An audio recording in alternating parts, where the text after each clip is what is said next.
নওজওয়ানেরা মনে রেখে দিও, নামাজ যেমন আল্লাহ পাক পড়তে বলেছে, রোজা যেমন আল্লাহ পাক রাখতে বলেছে, মালদাদের যাকাত যেমন আল্লাহ দিতে বলেছে, মালদাদের হজ যেমন আল্লাহ করতে বলেছে, মনে রাখবে এগুলো তোমার আমার ব্যক্তি জীবনের কল্যাণ। এ উম্মতে মুহাম্মাদি, আল্লাহ তোমাকে আমাকে দুটো কাজ দিয়েছে। কুনতুম খায়রা উম্মাতিন উখরিজাত লিন-নাস তা'মুরুনা বিল মারুফ ওয়া তানহাউনা আনিল মুনকার। হে উম্মতে মুহাম্মাদি, আল্লাহ তোমাকে আমাকে শ্রেষ্ঠ উম্মত করেছে। কেন শ্রেষ্ঠ উম্মত? আল্লাহ তোমাকে আমাকে দুটো কাজ দিয়েছে। কি দুটো কাজ দিয়েছে?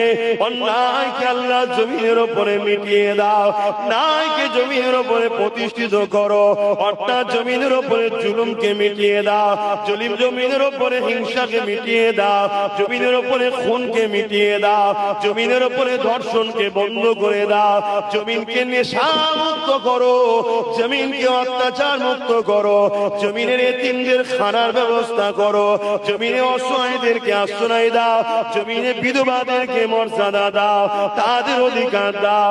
এ যুবকেরা, তরুণেরা, বাপেরা, এই জমিনে কিছু মানুষ রয়েছে যারা গরিবদেরকে গোলাম বানাতে চায়, দাসী বানাতে চায়, বিধবাদেরকে এমন করে বঞ্চিত করতে চায়, এতিমদের উপরে জুলুম করতে চায়।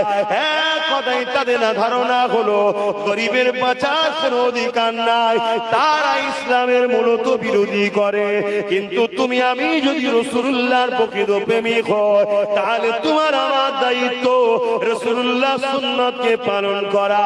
আল্লাহ নবীর সুন্নাত ছিল, নবী আমার জালিমদের বিরুদ্ধে লড়াই করেছে, গরিব দুঃখী অসহায়দের পক্ষে দাঁড়িয়ে। আরো জোরে বলুন সুবহান। ইসলাম নামাজও দিয়েছে, ইসলাম খোদাকে খানা খাওয়াবারও কথা বলেছে। শুনছেন তো নাকি? চারিদিকে এখনো আওয়াজ বন্ধ হয়নি?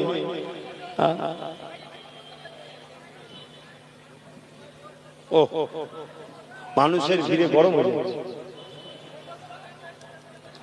শুনছেন তো?